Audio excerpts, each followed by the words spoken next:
Welcome to a new episode of Cool Girls Create. I'm your host, T. Westbrook, and I am here with, I'm going to say, not just a dope chick, but she's like a big sister to me, the doctor, okay? Dr. Contrecia Tharpe. Welcome to the Cool Girls Create podcast. Thank you. Super excited to be here. Super excited to see what we dive into. Yes. All right. So before we dive into all the things that I know our listeners or people who are watching are going to want to know, which is, how to be successful as a creator and a business owner. Let's start with your story. So recently you just did your first TED Talk. I did. So, I think that's a good place to start. So how did you end up in this place to do a TED Talk? What was the journey to get there?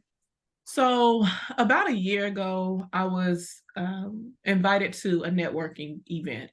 And people who know me know that networking is kind of one of my kryptonites. Like it makes me shut down. I start sweating, I get hot.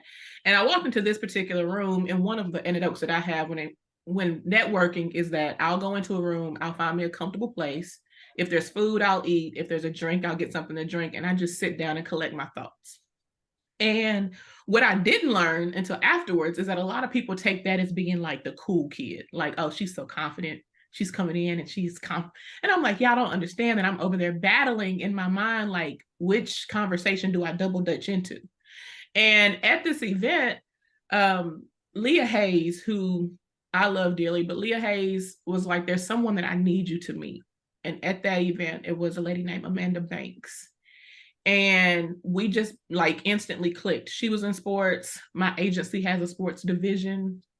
And we just started talking and found out that we were both, graduated from high school here in Nashville. We both were high school athletes. We both still follow sports. We love sports. We want to do NIL programs.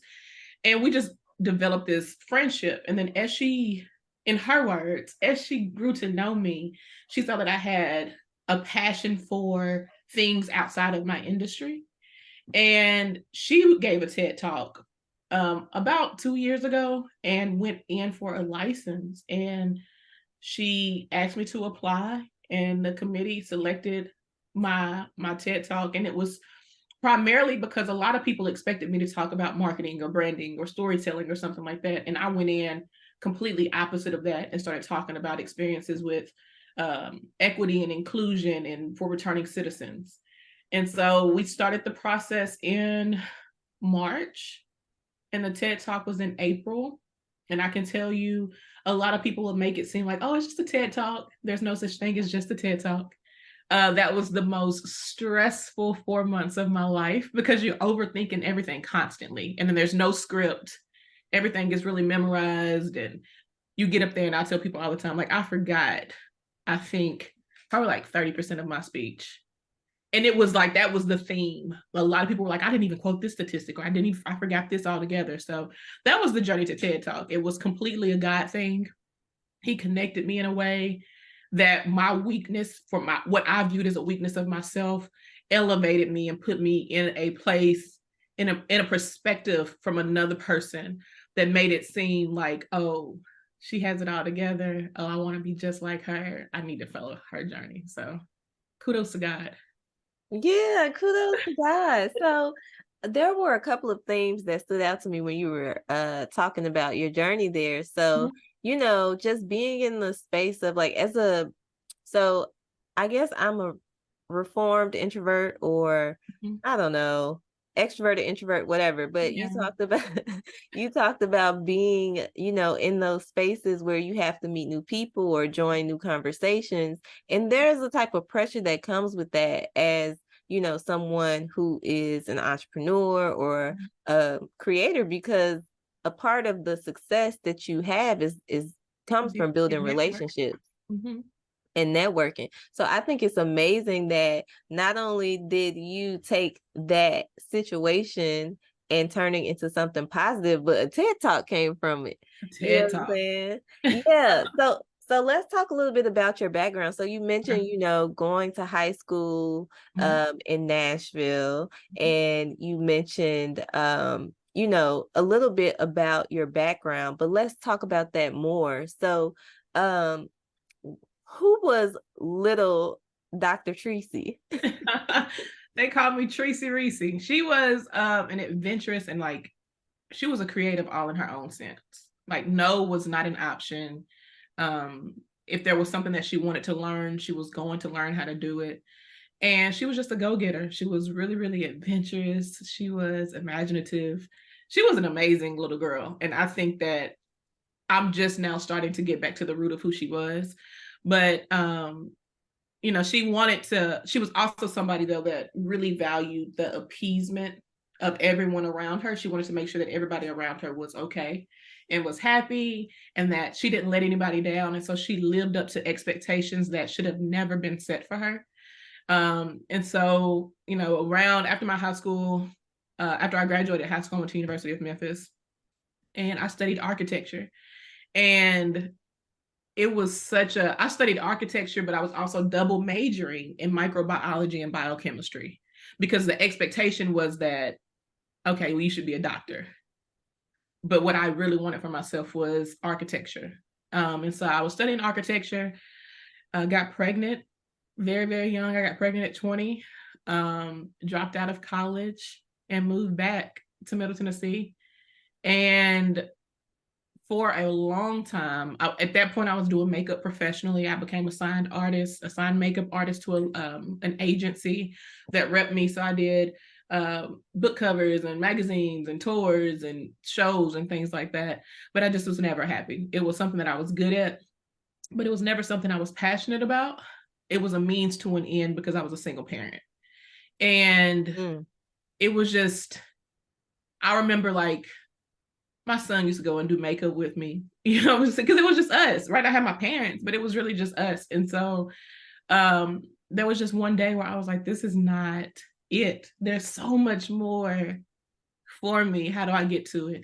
And so always on set and always on tours and always with like the larger projects that you did, you saw publicists on the site. And so I was like, okay, started talking to them and was like, so how do you do what you do? What was schooling looking like for you? At this point, I had not even thought about going back to school because it seemed so far-fetched. And one day I just re-enrolled and I re-enrolled at MTSU and graduated. And then at the same time, transitioned my business from makeup to public relations, and then from public relations and image consulting.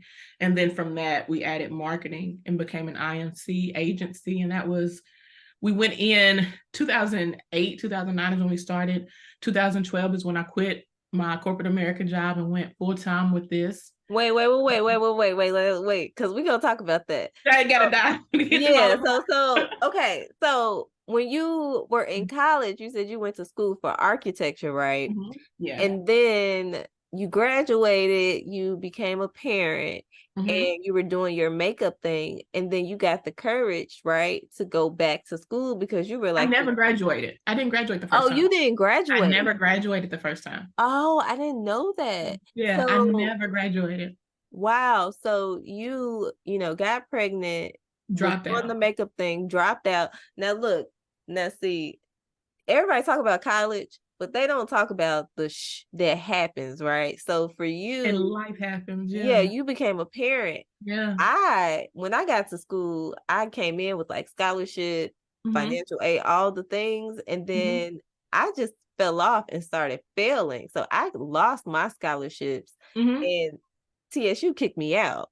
So I had Yeah. to go get a real job, go to a state college, Mm-hmm. Nashville State, to get my Mm-hmm. credits to get back into Back school, entity issue. right? Mm-hmm. So that I could finish. So Yeah. I could definitely relate to like just Yeah. perseverance. That's just perseverance, you It know? is. And it's one of the things too that I tell people because a lot of people see Dr. Contrecia Tharpe, but they don't see what she went through to become that.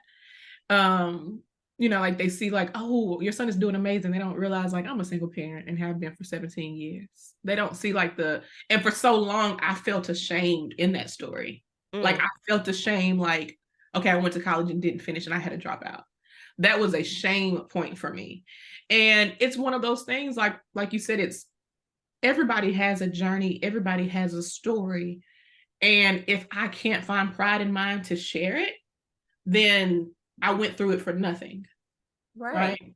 And Yeah. so I'm not ashamed of it anymore. I dropped out. I had to. I didn't have a choice. My dad, when I found out I was pregnant, my dad called me. He said, "Okay, so we finishing out this semester and you moving back." And I was like, "No, no, no, no, no." And he was like, "So What's the tell me plan? about how you're gonna do it. Like tell me how you're going, because architecture is like a full-time job. I went to class from 8 o'clock in the morning to 8 o'clock at night. And so my dad was like, "Okay, so tell me how you're gonna raise a child like that." And I was like, but and he was like, "Exactly. So you're moving back." And I was like, yes. So And yeah, so you enrolled, wait, so you moved back with your, my your son. parents, Hmm. and then you decided that you were gonna go back. So how much time was that after you like went back and then decided to re-enroll? About 4 years. Okay. My son was in like kindergarten. On his fall breaks, he would go to class with me. Right. So during this 4-year time frame, you're doing your makeup thing and you're like, okay, this is cool, but there has to be more. So you decided to go back to school to finish, Hmm. and you Hmm. switched your major Completely. from architecture to Yes, I have public my relations. bachelor's is in marketing and communications, and then I have a minor in entrepreneurship and corporate management. So during that 4 year period, I was um during that 4 year period, I was working a corporate American job. I was working for a local university in their finance department. I was doing makeup every night, most weekends, and I was a single parent and trying to figure out like how to make it all balance. And then I was not going to quit. I'll say this, I was not going to quit corporate America. But what I can say is that when you pray continuously for something and God gives you the signs that He's answered your prayers and you just keep ignoring them, then He'll force your hand. So it's easy. I tell people all the time, and that's something that I talk about, is you can learn the lesson the easy way when God gives you that chance to learn it easy. Or if you're going to keep learning it, then He's going to be like, okay. So I was trying to give you a little one question pop quiz, open book test, but you trying to make this an SAT. So let's go with the SAT, make it hard. And so he made it very, very hard. That final lesson I learned, and I ended up walking away from corporate America, and I haven't worked in corporate America since. I know that's right. And this is a similar story. I think that's why we connected Mm-hmm. the way we did so quickly. But same thing, I quit my job as well, and I had to learn the hard way. And it's been 5 years for me, Mm-hmm. but this is like the perfect segue to talk about that transition from Mm-hmm. corporate America into being your own boss. Like, let's skip all the fluff. What do you think the biggest misconception is about being your own boss? Because you are a doctor, Mm-hmm. you know, you have your agency, you're a parent, right? And a lot of people don't talk about this as entrepreneurs, but the volunteer work and the giving back to your community, that is also, another hat. Mm-hmm. So what's the biggest misconception that you think people have about being your own boss? That is easy. I think that social media, social media has really ruined the journey of entrepreneurship, and the joy in it, right? So because you're force fed all of these fluff stories and the highs every day, that when you actually start and it's tough, or you start and one day you have 100 orders, or you have a great client that you signed day one, but the next day that client's gone, the orders are at zero, and you're trying to figure out what kind of ramen you want, right? Like Period. they don't talk about that. Like the Don't sleep you on the ramen now. listen, don't sleep. But it was one of those, I tell people all the time, when I first started and I was a full-time entrepreneur, my son's school fell just outside of the 1 mile mark from our house, meaning that he couldn't ride the bus unless I walked him to a bus stop that was closer to. And there were times where I couldn't even afford, it was like, okay, so are we going to eat?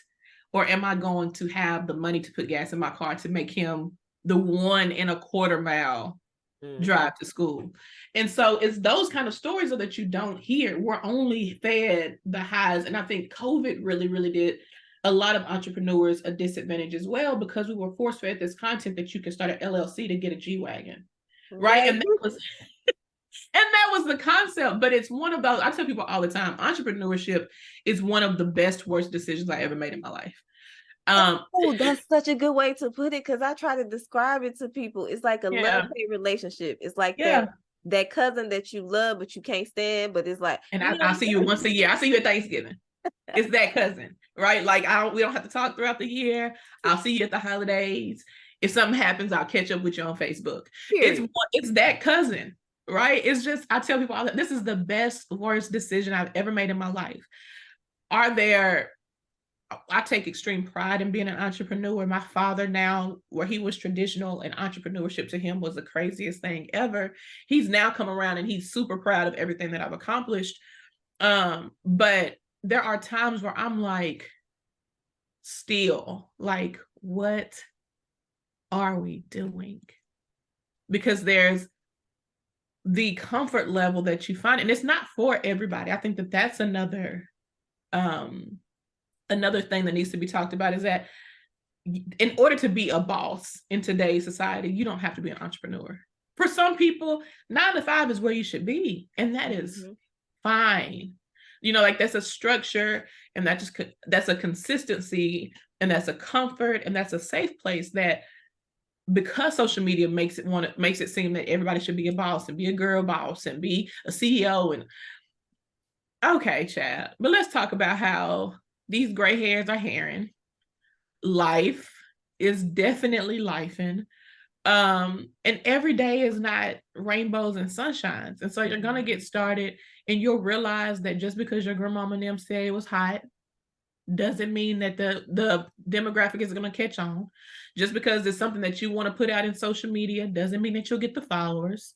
You'll see people who you're like, how are you getting the following and the likes and all of this stuff? Like, entrepreneurship also, if you don't manage it correctly, will force you to compare yourself to people that you don't even, that's never supposed to be, you're never meant to compare. You're not even in the same boat. Look, that you just walked straight into the segue that I wanted to talk about, because it's like the dark side of being your own boss, the dark Mhm, side of being an entrepreneur. And I'm going to be real vulnerable and mhm, talk about this, because this is something that I literally struggle with, and I feel like I'm coming out of it. But mhm, it's like, you don't. So I was telling my husband Greg mhm, that somehow I slipped into being a consumer on social media versus just solely a creator. So mhm, I was going to social media to kind of detach from the worries and the stress of being a business owner, right? But then what happens is that stuff starts to creep into your mindset. So it's mhm, not like I'm comparing myself to other people, like, why you got this and I mhm, don't have that, but it's more so like, are you working hard enough? Are you doing mhm, enough? Why is this working for them and it's not working for you? Is this have you accomplished enough? All these different things that just start to like weigh you down and make you feel hopeless, right? And mhm. nobody talks about that. So can you relate to that feeling of trying to stay on top of the the curve when it comes to not comparing yourself and being too hard on yourself as a It, business owner? it is, and it's one of the things that I realized I said, because of how I was raised and because there were always expectations placed there, then I continue to put expectations on myself as an entrepreneur, as a person, as a woman, as a mother, that were unrealistic, should not have been there. And because of that, like you said, you get to this place where you consume social media instead of just engaging with it for the purpose that you have for it. And you start to see things and you start to consume things. And of course, what we think and what we see and what we speak, we become, right? And so it does, what my challenge was that I can do social media for everybody else. I can give anybody a social media strategy. I can post, I can come up with great captions, I can come up with dope content ideas. But for me, by the end of the day, I'm like, I devalued what I knew, what my superpower was, because it was so easy for me. It was like, okay, well, they would never get it. The content would never work. I don't need to post it. And Mhm. it would be like 2 or 3 months later, and I'll see that same piece of content on someone else's page. And I'm like, and it's doing well. Right. And I'm like, Tracy, like, yo, what are you doing to yourself? And it just became one of those things where the self-talk that I had with myself had to change. And that's a difficult conversation, right? Is that because your worst critic is you. Mhm. Sometimes your biggest op is yourself. Sometimes And I really think that we are our biggest obstacle, like, we period, are. in life. We are. And it's that self-loathing, negative talk that we do to ourselves subconsciously. Mhm. Like, not being in a room. My thing, if I wasn't in a room, what used to be was that my mom would tell me, well, you didn't deserve to be in a room. Instead of, girl, that just wasn't the room for you. Your room is coming. And so I had to change how I talked to myself. I had to change my perception of, one, what was my value, what was my definition of success. Two, I tell people all the time now, like, this is the first time in a long time. This is the first time in about 3.5 years that I can close my eyes and vividly visualize me walking into every room, every situation on stage. My agency's doing well, and I can see myself in that moment. I can see what I look like. I can see what I'm talking about. I can see the audience's reaction, and that's what keeps me going. And Ooh, that's the part that people don't talk about, is outside of just wanting it, because we all want success, whatever that is for each, like, we all right. define that. They But say if you could just say it and manifest it, everybody will have it. listen, that's it. But can you really visualize yourself, and then that vision of that version of yourself, what does that take? That's what you need to be working on. Because a lot of times people just like, okay, well, I posted on social media 5 times this week and I only got 12 likes on each post. It's not working. Okay, but where's the consistency? Where's your plan? It's Mhm. not an overnight thing. The things that we are seeing people manifest, the viral, the growing, the success, is a journey that they have either chosen to disclose or not. But it took some time to get there. And I think that's the darkest side of entrepreneurship, is that journey to get there is never talked about. You'll see people talk about it or like joke about it. Like, oh Mhm. child. It's like an inside joke, right? Yeah. It's Like, like, we got oh people Lord. that's like, yeah, they got their side hustle, or they're like, yeah, I'm gonna Yeah. be an entrepreneur. And then us over here who've been doing it for a while, we like, All right, yeah, child. come on over here. Yeah, do So, it. If this is what you think you want. Yeah. That's one of those. so uh I really there of course there are so many things that you touched on that I think is important. So Mhm. the biggest thing, like, if you're listening or watching this, a lot of people talk about mindset, right? And mindset, but people don't really go into the details of what that means. And I think you hit the hammer on the head when you said, like, you have to change the way that you speak to yourself. And Mhm. uh instead of being your worst critic, become your best advocate. Like, The visual, biggest cheerleader. that's a skill set, to Mhm. visualize yourself being successful, doing the thing. Mhm. And so I just want to, reiterate that, because that's so important. Now, I want to switch gears, because the one thing that we connect on, and Mhm. I think a lot of entrepreneurs talk about, but they don't really understand, is marketing. And I Mhm. want to take it a step further and talk about self-promotion, because I think that, we could get into the weeds of what works with marketing for business owners, Mhm. but there's a huge, like, roadblock when it comes to understanding promotion or self-promotion, and I want us to touch on that. So tell me a little bit about your thoughts on what it took for you to learn how to promote not only your businesses, but yourself as a brand? I had to get outside of the idea and the notion that promotion of self is egotistical or arrogant. I think, and that's one of the biggest things that a lot of people like when they meet me or they talk, they're like, "Girl, you do all that, you don't like. Why do people not know?" And it was like, okay, because I don't want to come across as like, oh, she thinks she's all that. Because Like I've had that that. girl? Yeah, and I've had people approach me and like tell me that like, well, just because you're a doctorate or just because you have a degree, and I'm like at first they used to make me feel some kind of way because I would be like, what about me makes you think that that's what any of that is for? But I had to get outside of that mindset that promotion of what of the positive things that I have going on is arrogant, right? And I think that Deion Sanders, when he says, "Don't let my confidence," what is that? Don't let it's something like, "Don't let my confidence make you uncomfortable," or something like that. Like it's not my problem that who I am is a problem for you. Ooh. And so that was the biggest thing because I spent and I always have, as an agency owner, as a marketer, as a creator, as a publicist, we spend our days making sure that our clients look their best self, that the best version of them is put out on social media.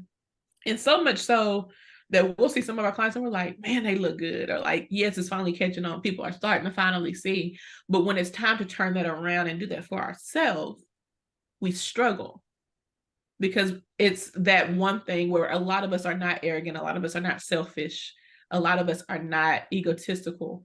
And so I had to get away from that me broadcasting or sharing my experiences, my highs, and even my lows didn't make me an arrogant person. And so it started out small and I still struggle with it. I'm not as consistent on social media as I should be, especially this far into my career. Um, and with the things that I have accomplished. But what I am starting to see is that people are more receptive to it because I've taken the plight, like, we're about to be transparent. I'm not tone switching. I'm not code switching. I might slip up and curse, and I'm sorry, but that's who Tracy is. And I realize that the more I do that, the more receptive people are. And then I think now I'm more comfortable because it's not forced. And before I felt like it was forced. It had to Mm. look a certain way, it had to sound a certain way, it had to feel a certain way. And as soon as I removed that layer of not being transparent, not being authentic, and not showing up as Tracy would show up, then it's like, okay, well, this is more comfortable because I can get in front of a camera and I can talk and not have to worry about if my voice is accurate or if I'm going to use the big words or are people going to take me professional or not. Girl, bye. Like, this is who Right. it is. You see, Do I need to like, wear this? Do I need to wear my hair like this or talk like yeah, this? Do I need to have a script? You just need yeah. to show up. I just need to Okay. show up. And that's the thing too, is that we have to get to a place where progress is better than perfection. Ooh. Because if we are a creator, if you are an entrepreneur, your business, the things that you put out are like your babies. And we only want the best for our babies, right? And so because of that, then we will overthink the process of release because it has to look like, no, okay, well, that shade of blue is not the shade of blue. So I'm gonna spend the next 12 weeks looking for the perfect shade of blue when I could have just put this out and I can make changes. Like, you can always change Mm-hmm. anything, but it's better to have something out there that people can see instead of holding on to it. And then you're looking at 5 years from now and you still have it in your notebook on your desk. It's And just, constantly feeding that cycle of self-loathing. Like, mhm. now I done seen all these people do what I didn't. I thought about that That five was my years ago. course 10 years ago. I did that already. Look, That was my course 10 years. Here's the course outline and the modules and the outcomes right. and the takeaways and it's Yeah. just still sitting in my book because and that's something too that I think um and this might be way too deep, but I apologize ahead of time. But I think Girl, that that's please. something too that minorities, specifically, more specifically, Black men and women as business owners, because we have always had to show up as more than, or as double than, or as triple than, we are so self conscious Mm. we're more self-aware of the things that we put out in the world because we don't want it to be perceived as anything other than what we intended for it to be. And that only limits us. Now, there's some of us who just like, I don't care, put it out. But Not that me, takes girl. that's me. That's not me either.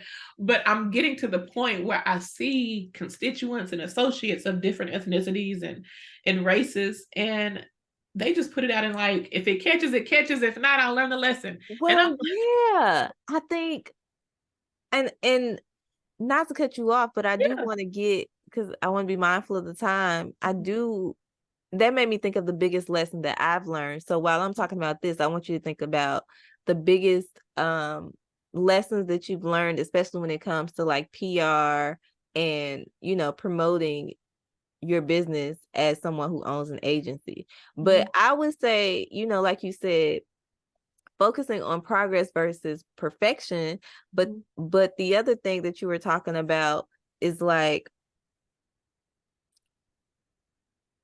if I show up as me, Mhm. there is no bad version of that, right? Mhm. So for me, I used to have so much trouble trying to figure out what to post. Well, what if my audience doesn't like this, or they like that, or this or that, and you just dig yourself into a hole. And I find that I have more clarity because I release those shackles of like what you were saying, of putting the pressure on myself to be perfect. It's like, this is what I'm interested in. This is what I'm good at. Mhm. This is what I'm going to go for. And I feel like as a Black woman, that is a struggle because Mhm. we were, well, maybe it's generational too, but I was taught that I had to show up like prim, proper, polished, and to see other, like, our other constituents just kind of get out there and go for it. It's like the one thing that I've learned is you need to experiment, and you Mhm. can't experiment and you can't be great if you're not willing to try or to start. Mhm. And So greatness is something that evolves over time. Greatness is not something that is just birth. It takes process. But and even with you, I can see I can say that I've seen the growth because I remember like when we first met and we were going to a meeting and you had on a jacket, a colorful jacket. And I remember you walking up to me, you said, "Do you think it's okay for me to wear this in this room?" And I was like, girl, because by that point that we had met, I think Tracy had definitely became like Dr. T, like Tracy T or whatever. Like I had just become like, this is me. So yeah, much so like, I go to meetings in Jordans and who is you? What you gonna do? Right. But I remember you coming up to me and you was like, do you think I can wear this jacket in this room? Do you think that it's too much? And I said, it's you. Like that's you. I said, man, own it. And you walked into the room and you owned it and you got so many compliments on that jacket. And you were like, and he's like, I was overthinking it. But to see where you've come and now I see you walk in a room and I'm like, there she go. There period. she, there she is. See, that's what I'm saying. I need that big, everybody needs them a Dr. T. Everybody needs them a Tracy. My Listen, big sister. Look, like you listen. said, y'all go get y'all one. This one is Yeah, mine. listen, I'm Bob. sharing her for the podcast. That's what I put on there. Everybody need a tea. And they're like, but get you another tea because this tea is mine. Sorry. We're Period. not sharing. We're not sharing. But Man, yeah, I think that's thank the you for piece that, that. yeah, that's because I remember that. And I can tell you the jacket that it is. I already like because you were like, is this too much in this room? Like you think? And I was like, girl, what they gonna Because say? coming from not only how we were, groomed, but I came from corporate America. So in corporate America, I was the token Black girl, Yeah. they were watching me like a hawk. And so I Always. really I Always. really had to like struggle and go through that and figure out who I was in like this world. Yeah. So it can be difficult to do that. Okay, so we down to the last few minutes. Okay. So let's talk about some marketing. Okay. This is what I want you to do. I want you to tell me the top 3 mistakes that you feel like people make when it comes to marketing. Like, I want some real nitty gritty facts. Okay. Okay. Nitty gritty. Okay. The Number real. one, I think a lot of people write content and plan content based on what they feel that the audience needs to hear instead of what the audience wants to hear. And so you have to make sure that you understand. That's one of the biggest things that a lot of people don't do is study who your demographic is and what are their pain points, and then how do you provide that solution and focus your content there, and make sure your content is not all promotion, promotion, promotion. It needs to be like a good mix of education, fun, tips, tricks, and then promotion in that. Like establish yourself as the authority with the knowledge, and then from there the promotion will just happen. So that's number one. Number two, consistency. This is something that I still struggle with myself. But just because your content does not perform well or as well as you think that it should when you first put it out, keep going, keep posting. They were saying like there's some people who put out like 10 pieces of content a day.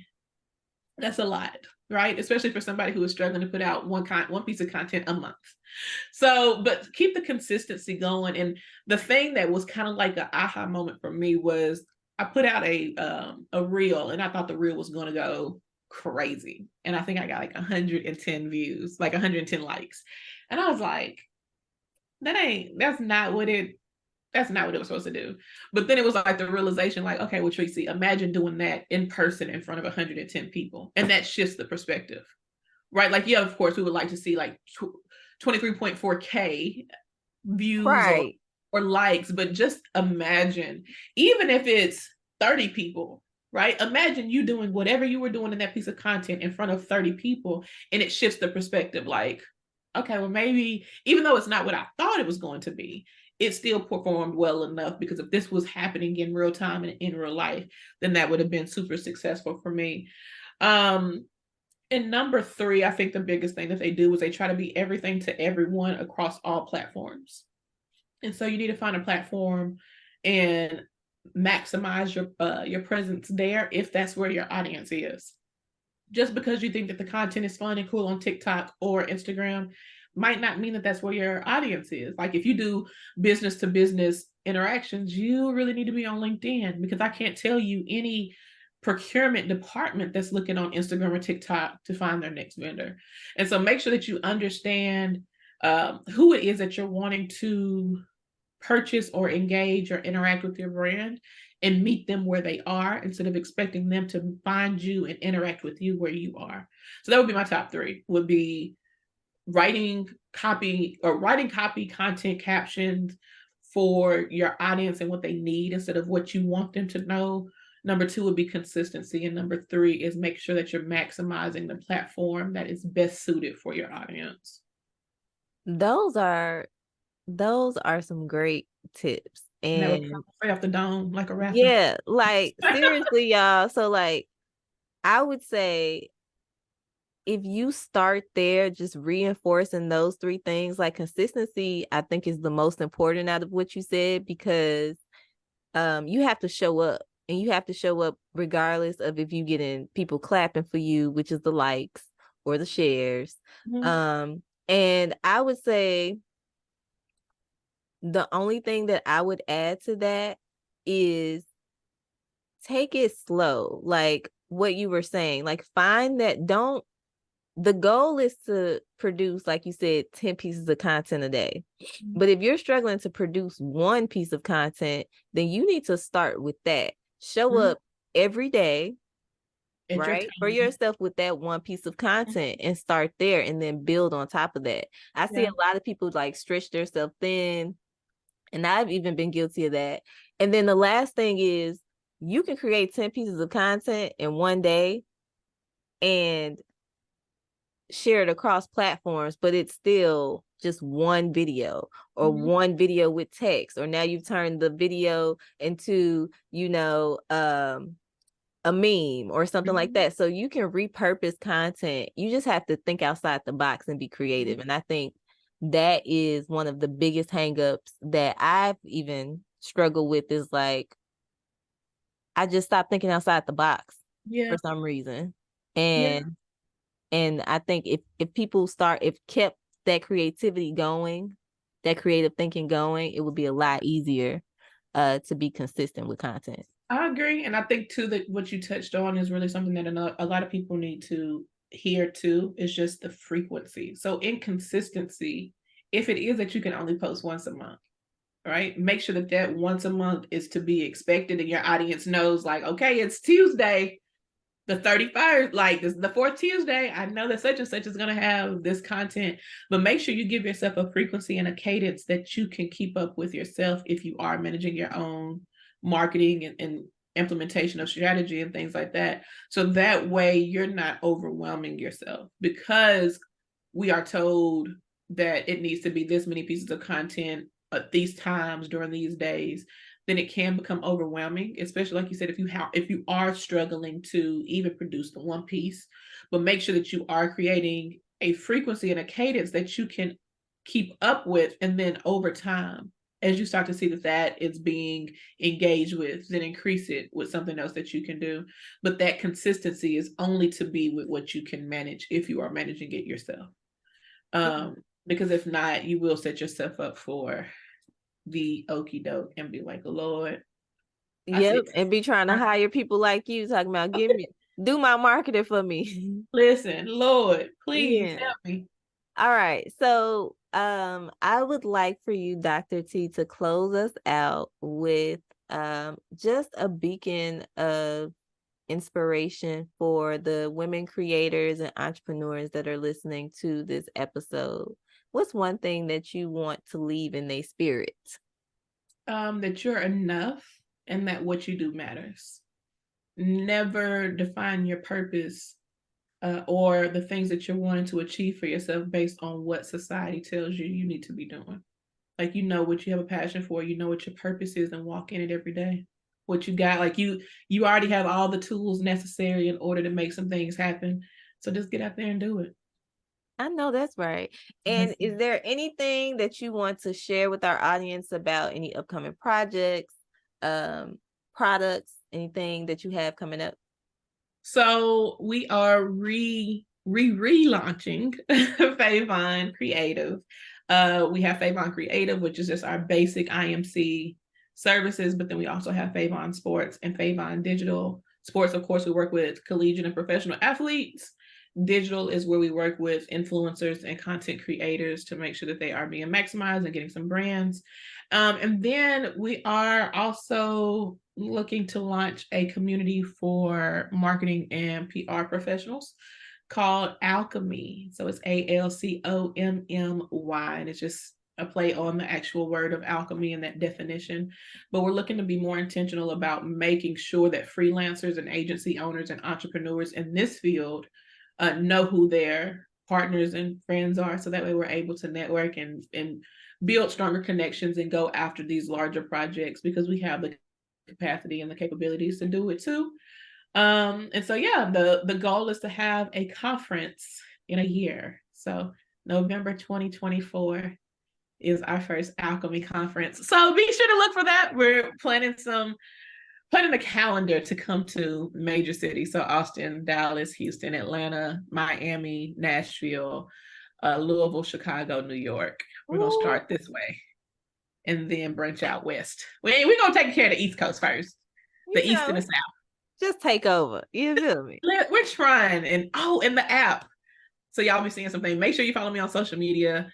November 1st, we are pushing out information about the app that is coming, that is meant for marketing, PR professionals, as well as DIY entrepreneurs. So people who need to understand their metrics and need help with content and things like that. We got something coming for you that will be amazing for you to utilize. So yeah, just stay tuned to social media, man. I'm gonna get consistent and show y'all what I'm doing. I know that's right. We are gonna get consistent. Listen, That's the consistent. word of the rest for the rest of the year. That's the Consistent. word for the rest of the decade, Lord. I know, right? All right. So thank y'all for tuning in with me and my wonderful guest, Dr. Contrecia Tharpe. Until next time, T and T signing out. TNT. Kaboom, right? TNT. All right.